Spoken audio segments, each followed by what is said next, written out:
All right, what is going on, everybody? Welcome back to another day of SaberSims DFS office hours. It is Thursday, October 19th of 2023. Here, looking ahead, we have a Thursday night football showdown between the Jaguars and the Saints. I know that we also have a two-game MLB slate later this evening, and then we have a big 12-game NHL slate. So it should be a ton of fun. For those of you who are new here, welcome. My name is Andrew. I'm one of the coaches over here at SaberSims. This is a show where we go over how to use the SaberSim app, answer any and all DFS related questions. You get your questions in one of three ways here. First off, send us an email, support@sabersim.com. Second way, post it live in the YouTube chat. Third way, post it in the office hours channel in our Discord server. If you're not in our Discord and want to get access to that channel, there is a link in the description of this video to get signed up and join our Discord there. You get access to our similar channels, get access to our individual sport channels, the office hours channel, and a release notes where you get to see when bugs are fixed, when new updates to the app go live. So can't say enough good things about the Discord. Definitely a very good place to be, especially with NBA starting in 5 days here. So really, really close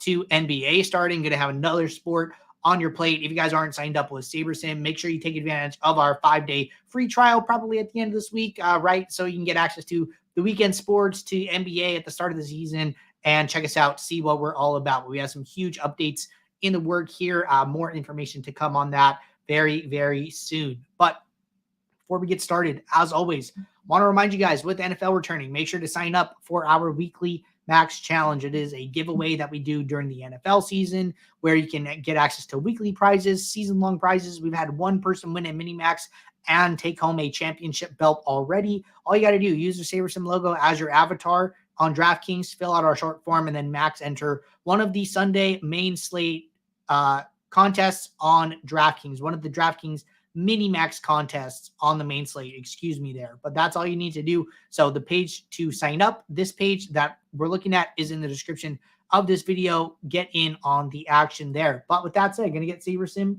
pulled up and going to jump right in here. So looks like I did respond to Sammy. It was kind of like a troubleshooting question, so didn't want to tackle that one on the show here. But it looks like we have just a couple questions to get us started today. So happy to start out with these really quick. Kyle said, are you guys going to support Superflex for NFL this season? Frankly, I'm not sure. I know that we want to, but I know with NBA starting and then hockey just started, like the fall is just so busy with so many DFS sports. So maybe once we get going into NBA and that kind of comes down, you know, we can work on that. But I'm not sure. I do know the team is aware that we're not supporting it and something that we want to support. DraftKings definitely mentioned that very late in the like very, very close to the start of the season. So it wasn't something that we were able to like plan for greatly here, but we do want to support that at some point. But anyways, first question to start here today says, if I manually adjust team totals pre-built, will that change which sims are used for the contest sim, or does it only affect the sims used to generate lineups? I think this is a very good question here. And there's another question very similar to this. I'm actually just going to put them both here because they're both kind of along the lines of team totals, and we can just answer them together. So the second question was, what is the best and easiest way to take a stand on a really low-scoring game in NFL Showdown? So I think that this is kind of like a precursor to the first question. So let's start here. What is the best and easiest way to take a stand on a really low-scoring game in NFL Showdown? So what I would say is it depends on the stand you want to take. Maybe that the game has a low total like tonight, you know, not over 40. Maybe you think one team is going to blow out the other team, right? Maybe you think it's going to be like, I don't know, 21-3 Jacksonville. So if I come in here to team stacks, I can go to the projected points column and then I can adjust these team totals, right? Maybe I won't do something so drastic.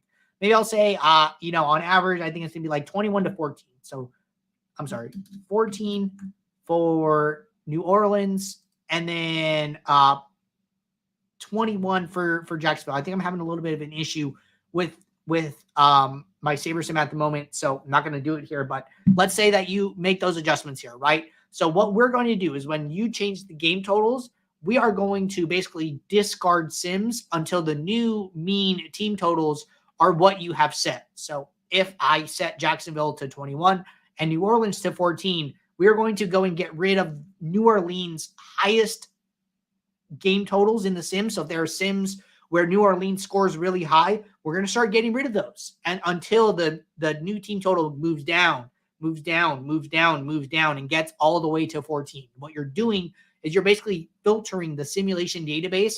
And then now when we go to run your lineups, when we go to pull sims from the sim database, it's going to be from that curated set of sims that has the new mean team total at what you've set. And we're going to do the same thing for Jacksonville to get them some higher scoring games as well. So that is what is happening when you do that.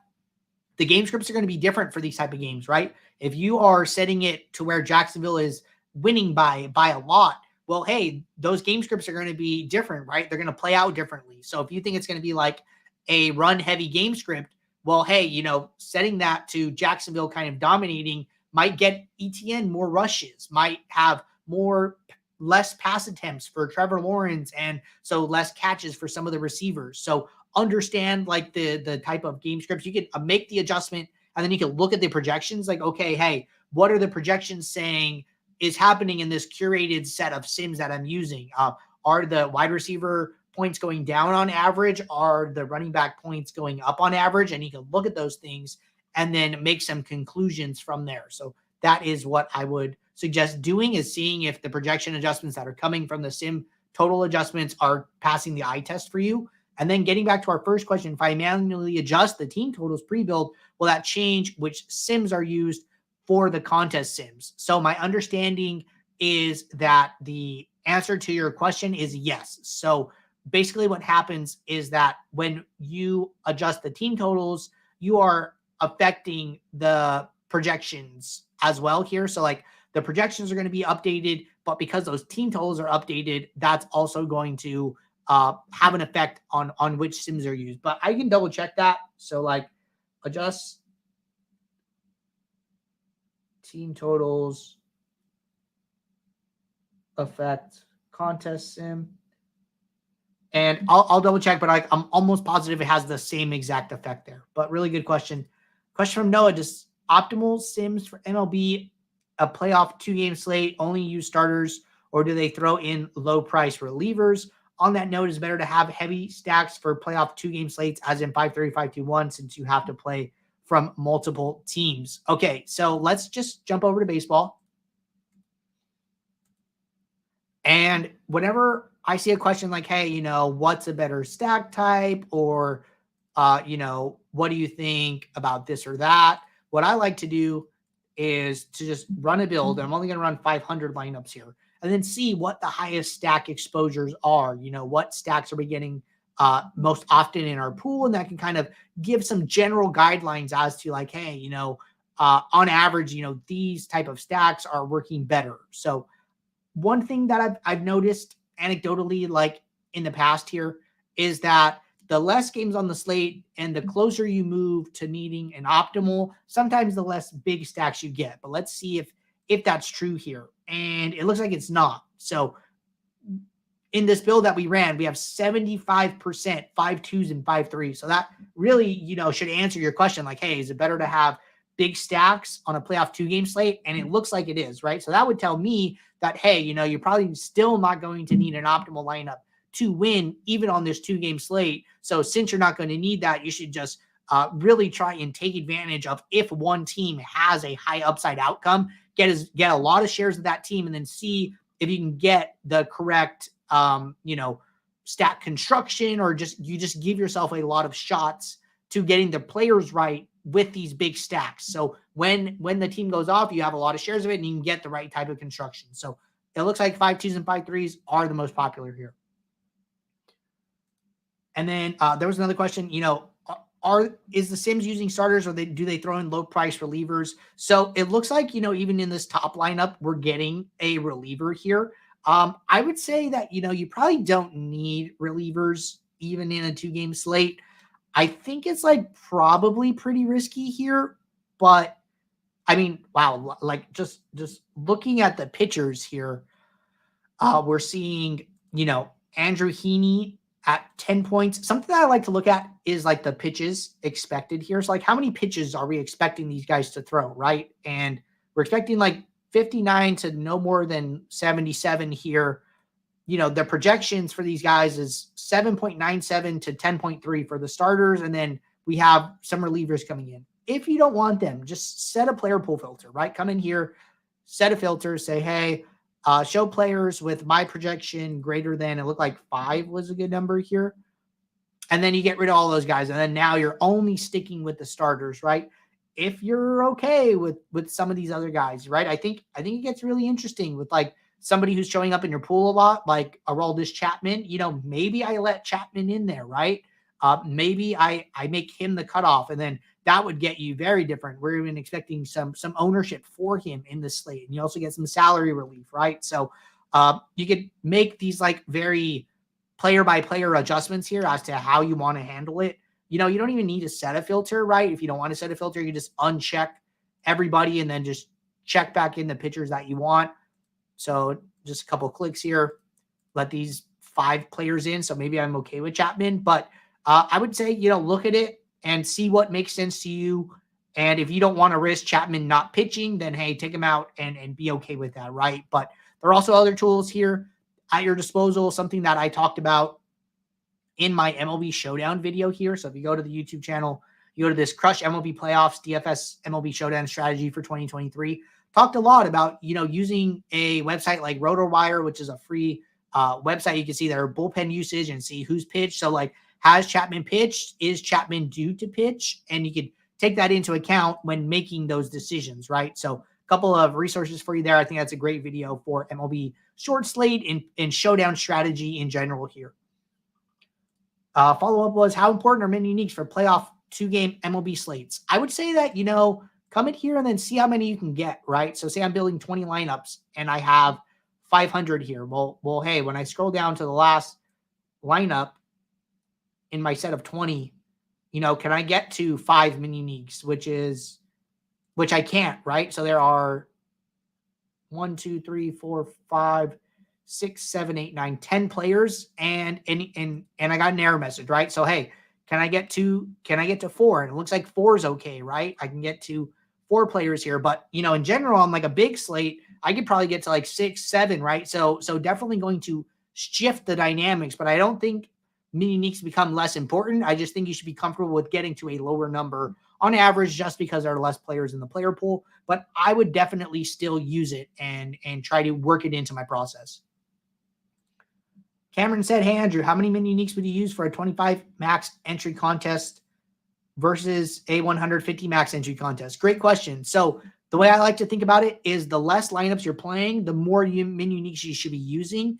And the more lineups you're playing, the less mini uniques you should be using. And that really comes down to your lineup to pool ratio, right? If I'm playing 150 max and I'm building 500 lineups, well, it's only about, a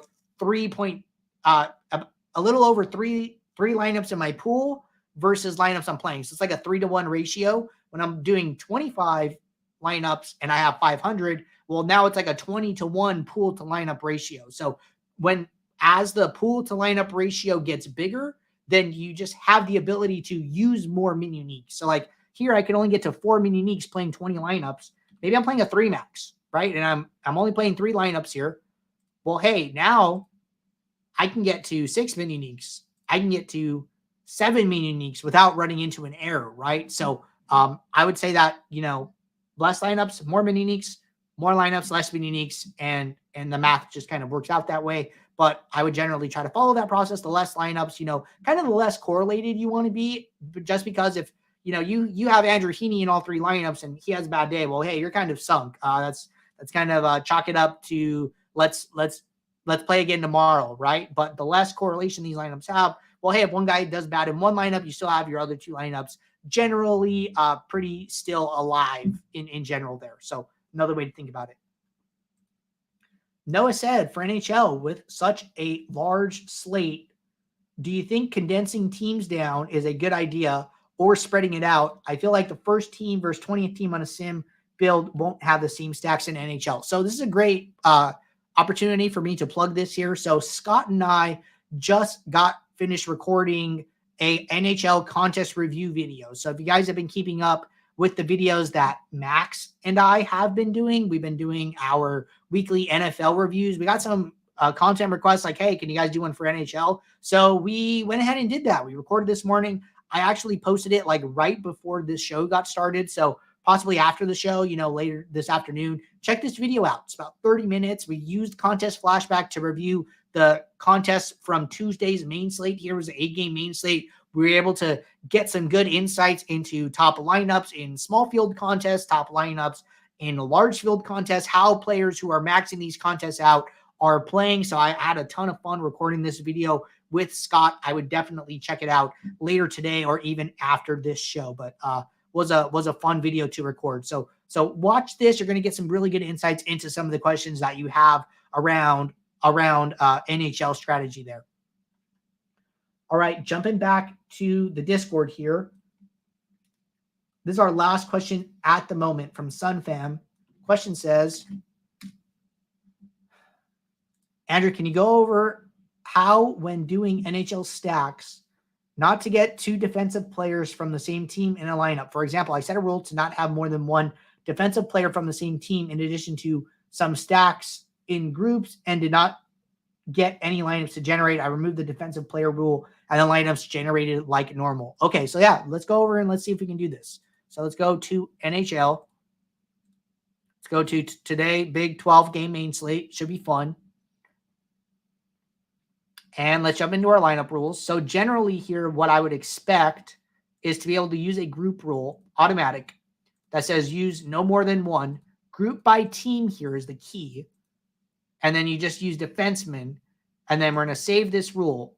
Even if we, let's go into this rule. Let's actually rewrite it. I want to save it a different way. So I want to show you guys how to check your rules here. So if you do use no more than one by team, defenseman, if I say this as a manual rule, I can click, it's going to create a rule for each team on the slate. And then when I click this down arrow, it's going to show me the rule for each team. And I can go into this rule and I can see what it's doing. So it's getting all the defensemen for Winnipeg and it's saying use no more than one. Okay, that looks perfect, right? So that's what I want the rule to look like. So I'm going to save as an auto rule. And then I'm going to go make my 2 adjustments to projections. And then I'm going to go to my build settings. I'm just going to build 500 lineups. And I'm going to hit build. Sometimes the error that you can run into when writing the rule is grouping by player. If you group by player, then you might run into an issue where it's basically creating a different rule for each player and then saying, hey, use no more than one. And it's putting each player into a group. So then basically you wouldn't be able to play any defenseman at all. And then you wouldn't be able to generate lineups because you need them as a lineup slot, right? You need 3 defensemen. So if it's saying use no more than one and each individual defenseman has its own rule, that would lead to a failed build. So make sure that when you're writing this rule, and it looks like lineups built, so it looks like the rule worked out as expected here. Make sure you are not grouping by player. If you group by player, then you're going to run into an issue here. So just make sure you're not doing that, and you should be all set. You can pause the video and copy this rule, and then you should be on your way. But really good question. Happy to clarify that. And looks like SunFam said makes sense now. Yeah, man, happy to help out. But we are all caught up with questions here at the moment. Plenty of DFS action going on today. Good luck to you all. Tomorrow is our last show of the week. We do this show Monday through Friday, 2 p.m. Eastern. So if you guys have questions ahead of the weekend, get those questions in now. You can post them in the Office Hours channel in Discord. You can post them in the chat for the upcoming stream on YouTube. The questions will stay there until the show starts. So that always helps me out to have some questions to get the show rolling with. But until tomorrow, good luck in your contest. Take care. I will see you all. Oh, actually, one more question. SunFam. Sorry. Question says, last question, the NFL single game. How can I set a rule if I have a running back at captain, not get another running back from the same team? You're probably going to have to do a manual rule for this. The problem with Showdown is that the sites say, hey, they have to be a captain or a flex. These are their positions. We take the positions from the site. So what I would do here is go to lineup rules, go to add new rule. I would just do a group rule. And then I would say use no more than one. And then I would just put all of them, or I'm sorry, I would do if. So if at least one, then use exactly 0. So I'm going to say, so I could still filter, right? So I could go, okay, hey, I want to see Jacksonville. Okay, hey, I only want to see running backs. And then I'm going to do this. So like, hey, if at least one of these players is used. So Etienne, Bigsby, like I don't really think you're using Dearness Johnson or JaMychal Hasty, but you could put them in here. Then use exactly 0 and then go put in all the flexes of these players. Etienne, Bigsby, Ernest Johnson, Hasty. So it's saying, hey, if I use one of these guys in captain, then do not use any of these other guys in the flex. And then you just do that for each team. You have 2 rules, and then you should be all set. But that is how I would write that rule. And sometimes said I did that. So if the rule's not working, then like that's a different problem. But this should work here. So let me know if like you're having issue with it.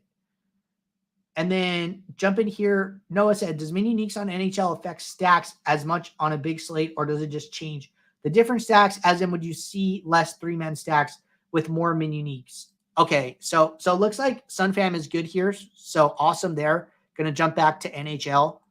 But you got to think about how many players are in a lineup here, right? So in hockey, there's 1, 2, 3, 4, 5, 6, 7, 8, 9. And there's one goalie, right? Which the goalie is not counted as part of the stack. So there's really 8 skaters that you can choose from. Well, if you set min uniques to 4, then, you can see how the stacks adjust, right? So if I have these 20 lineups, min uniques 1, I can just jump over to stacks. I'm seeing 5 2s, 4 2s, 4 3s, 3 3 2s, 3 2 2s. So let's go to 4 min uniques. What does that look like? Okay, hey, I'm still getting my 5 2s, my 4 2s. I'm still getting 5 with 1-offs. I'm still getting 4 3s. What if I go to 5?